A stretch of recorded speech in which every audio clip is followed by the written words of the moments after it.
Ini ya perawatan di hari keempat sudah mulai sehat walafiat. Mungkin hanya sedikit pucat, kurang merah ya. Nanti gini ini merah. Nanti kalau udah biasa nanti agak pucat lagi. Sehat walafiat.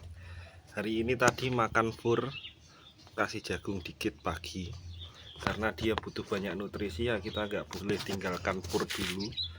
Kita pasti makan tambahan pur lah biar agak gemuk lagi, dia biar kipu-kipu gitu. Karena apa, saya berani naruh di tanah karena temboloknya udah normal, udah lancar. Tapi ketika tembolok masih belum turun sempurna atau masihnya malam kasih makan tapi pagi masih ada sedikit itu, makanya kan nggak banyak-banyak tuh. Kalau pagi masih ada ya jangan dikasih di tanah dulu, saran saya.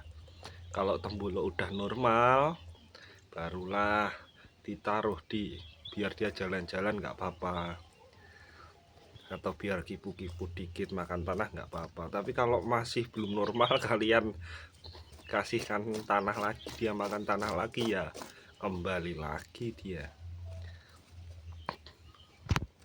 udah merah merona.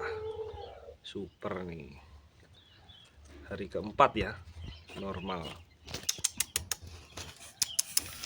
Hari keempat sudah normal ya, sedikit pucat, maksudnya sedikit belum merah merona full.